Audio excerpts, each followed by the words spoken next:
Bueno, yo soy Marco Lugo, estoy con el PSL, el Party para Socialism and Liberation, y estamos aquí con varias otras organizaciones para apoyar un movimiento para reunir gente sobre cosas como la economía, a pelear contra el racismo, y más o menos hablar de muchos de los problemas que están pasando en el país hoy y aquí en Asheville especialmente. Root racism and protect immigrants. To create a just economy for all where we have living wages so that poverty doesn't continue to kill people. Hi, my name is Ayotunde and I work for RJC. And we're out here today to talk about reparations for black people in this country. When it comes to all these issues, it's wonderful that all these people are out here protesting, trying to lift up workers and change situations. And what we have come to realize is when you lift up everybody else, you also help lift black people up, but we are still at the bottom of the barrel and we still have a long way to go.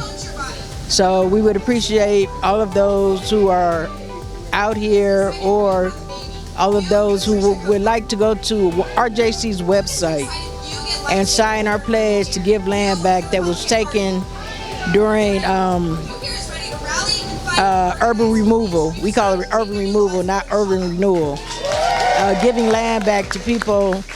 There's 78 acres of land in Asheville that were taken during urban renewal that belonged to black people at one time, and we are working hard trying to get some of that land back to some of those families, and if not back to the families, having the land available for housing and building incubators or opening up businesses for the black community. The power of the people can and must work continuously and collaboratively so that corporate greed and power and closed-minded perspectives that are denying many citizens the opportunity to thrive. That's right. Because anything any of you care about is intersectional. What affects you affects me and affects everybody here. And it's important because anti-democratic forces are gaining strength and they are organized and well-funded. So today, let's listen, let's recognize and validate our outrage, and let's channel the outrage and anger towards action. Look around this space. This is what democracy calls us to do, to gather when we feel and see injustice. If we work together, there is no limit to what we can accomplish. We need to continue showing up and organizing for the common good, because that's what democracy calls us to do. Claire. Show me what democracy looks like! This is what democracy looks like! Howdy y'all, my name is Jen Hampton and I'm the chair of Asheville Food and Beverage United, AFBU. We're a worker-led coalition working really hard to advocate for, to support, educate, and most importantly, organize all service workers in the Asheville area. And you may or may not realize this, but Asheville service workers are in dire circumstances right now. We can't afford to live here because even though a lot of places are paying living wages or close to it, it's really not enough to keep up with the increase of the cost of living, which has gone up like 100% in the past several years, in large part due to the ridiculous rise of rent rates.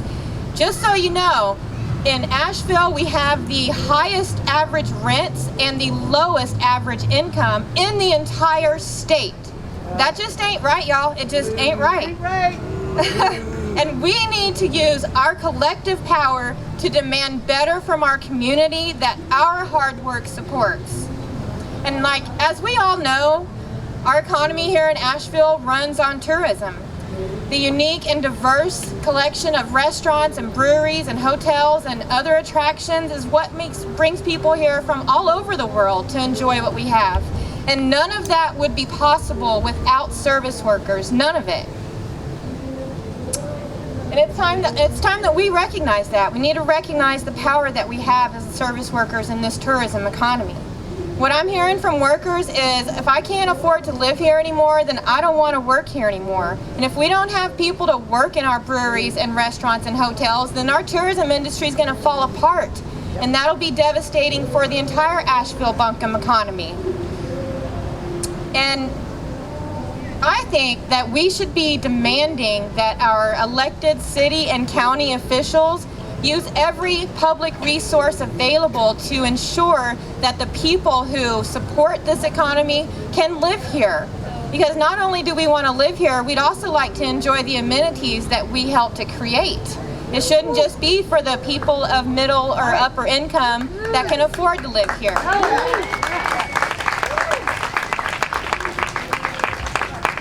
That's right. So what I'm really trying to say is an economy that works for all is the only economy that can thrive. We've got to make some changes. We've got to start prioritizing workers because we have been left out of the conversation for far too long. And I've got some hope because you've got all kinds of people out here organizing workers in this community. We helped the Green Sage South workers organize, and then they unanimously voted to unionize last spring, so we have an official union at Green Sage, so that's pretty awesome. And I want to give a shout out to the Union of Southern Service Workers because those folks are out there organizing low-wage service workers across the South. They are gonna organize the South. And another one you may or may not have heard of is Restaurant Workers United. It's a small national union that started up a few years ago. They're organizing restaurant workers in Austin, Seattle, and even in Kentucky. And guess what? They're coming to Asheville soon. We're going to be working with them. Because, like I said about the Union of Southern Service Workers, we are going to all work together to organize the South. And towards that end, AFBU has a workshop coming up on Monday, July 10th at 5:30 p.m. at the West Asheville Park. We're going to be learning how to have structured organizing conversations with our co-workers and community members, organizing people around workplaces, around tenants' rights. We are going to organize everybody. So y'all come on out and learn that with us. And be sure to follow us on social media. We keep all our things updated on there so you can know what events are happening. On Instagram and Facebook, we're AVL FBU. Just look us up, stay informed. And with that, I just want to say that service workers are fed up and they can't take it no more. So I'm just going to leave it there. Solidarity, y'all. 95% of people who go to prison have a release date. How is that making the public safer? Please explain. Addressing the root causes, the quality of life, why the people are committing the crimes. That is where we need to be looking at as a society. We are nowhere near there yet. Nowhere near. So a couple of other things I want to tell you on the healthcare front. There's the Medical Debt De-Weaponization Act that passed the House, which basically says that you can't be dinged for having too much medical debt, and medical collection agencies cannot use unreasonable methods to go after you. Now this has passed the Senate, but she's telling me it may not pass the House because the House is really taken over by the Hospital Association, and naturally they're opposed to this. The other thing that passed the Senate is medical marijuana, and we don't know if it's going to pass the House this year. It may. And then another thing was the postpartum for maternal and CHIPS program has been extended from 2 months to 12 months, which is very important because it's a very important equity issue, because black maternal mortality is way higher than white maternal mortality. So the opportunity to have this go for a whole year is very fortunate. When you come to an event like this, what you're seeing is the end result of a whole lot of work. Most of that work is invisible, it is thankless, and it is deeply unsexy. It is also absolutely critical. This kind of coalition work is especially demanding. There are a lot of different people and organizations who've come together today, each of us bringing our own specific perspectives, our diverse experiences, and our pet issues with us. Everett has been working like a dog to bring us all together to see the pesky little details that turn energy and outrage into organizing, and just generally keep our eyes fixed on the work ahead. Everett, I know you like to work from behind the scenes, but if you're organizing with me, you're going to take your roses just like everybody else. So before we move on, y'all, can I get a thank you, Everett?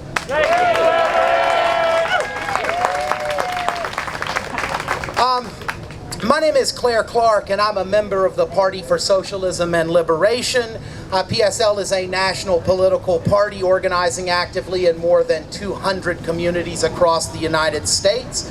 We are a party for the poor, the working, and the oppressed, by the poor, the working, and the oppressed.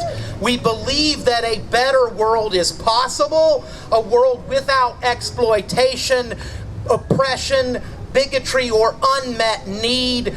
We believe a better world is possible, but we know that only the power of the people can build it.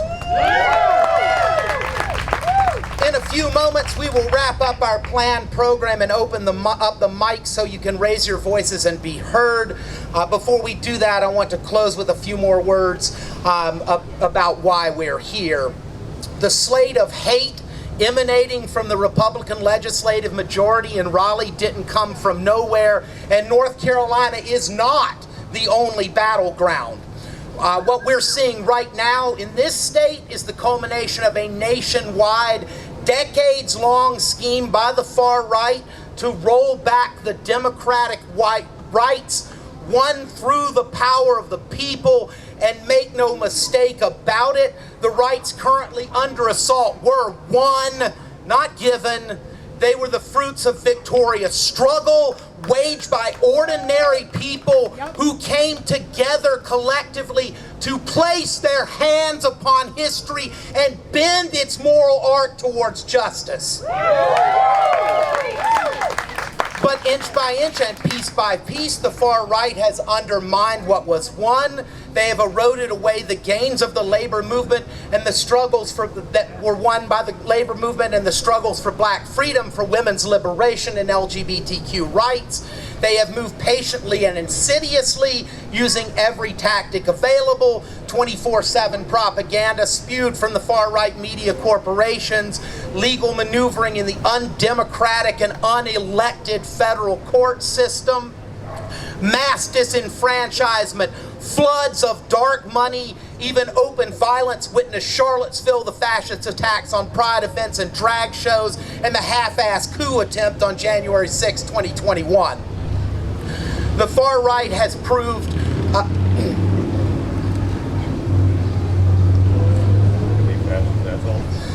the far right has moved patiently and insidiously, and they've been very effective. But after decades of slow playing their hand, they are now turning up the heat and coming after all the core gains our struggles have won, and they're coming for them all at once. On the surface, that looks like a power move, right? It looks like a move made from a position of strength. In reality, it is a reflection of the weakness and vulnerability of the far right, and despite the cloak of bravado from their heated rhetoric, they're moving fast now because they're afraid. They're afraid of us. They're afraid of us. They're afraid of you and me. They're afraid of what we can do together. They're afraid of the people, and they damn well should be. Our enemies The enemies of the people are not stupid. They can read the census data and see the ground changing under their feet.